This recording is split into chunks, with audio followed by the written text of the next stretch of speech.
Senhora Presidente, senhoras e senhores deputados, Portugal é um país desigual e centralista.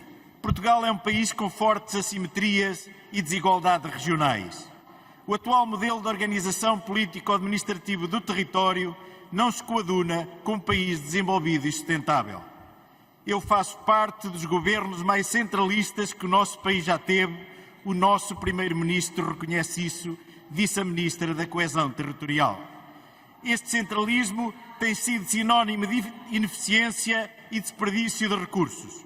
Os diversos estudos sobre o território têm evidenciado uma litoralização progressiva da atividade económica e da população, que contrasta com uma tendência para o despovoamento e o envelhecimento nas regiões do interior.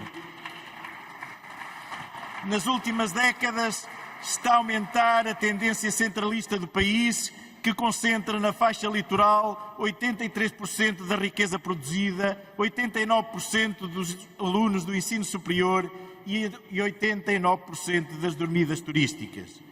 É muito difícil perceber que um país de pequena dimensão concentre numa pequena parcela do território junto ao litoral mais de 73% da sua população e que em 208 concelhos, que representam 65% do território, apenas resida 25% da população.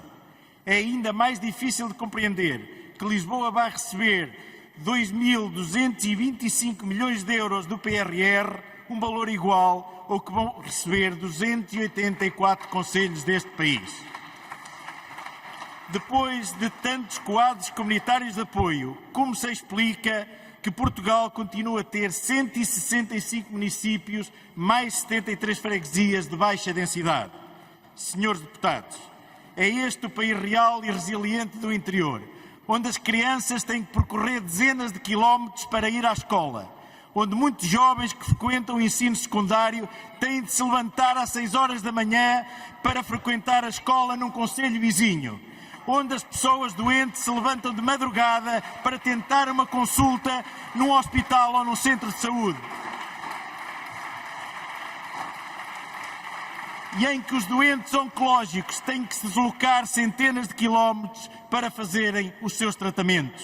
Senhoras e senhores deputados, este Estado centralista de impostos máximos e serviços mínimos, as autarquias do interior são obrigadas a assumir as competências do Estado sem qualquer compensação financeira, para disponibilizarem uma habitação para conseguir fixar o médico ou o professor, para apoiarem a natalidade e a imigração, para garantirem a proteção civil e o socorro às populações, para realizarem obras no centro de saúde, nos tribunais e nas escolas.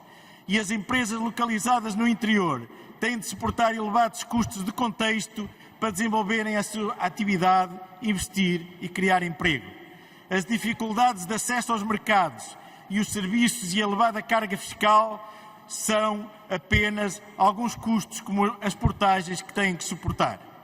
Num governo de cativações e adiamentos de investimento público, os territórios do interior ficam privados de redes de transportes públicos, do acesso a caminhos de ferro, do acesso a redes de conectividade digital e do acesso aos serviços públicos. Num tempo onde muitos portugueses são arrastados para o empobrecimento e para a exclusão social, onde muitas pessoas que vivem no interior não têm acesso a uma habitação, muitos idosos vivem isolados e sem condições de conforto, vivem com reformas mínimas e sem rendimentos para uma vida condigna. Senhores deputados, as novas gerações não nos vão perdoar por deixarmos para trás mais de metade do país, desproteger as pessoas e abandonar os territórios. Todos teríamos muito a ganhar se Portugal fosse mais coeso, mais competitivo e mais sustentável. Atualmente existe um amplo consenso político sobre a necessidade de valorizar o interior, mas o que se veja em discurso escasseia em reformas, em atitudes e em recursos.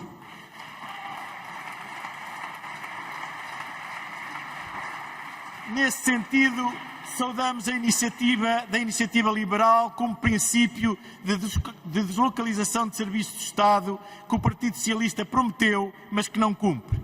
Mas este Estado centralista precisa de uma reforma muito mais profunda. Para o PSD, o desequilíbrio do nosso território é um dos maiores insucessos da nossa democracia. Consideramos que este tema deve ser uma prioridade e um desígnio nacional. Disse.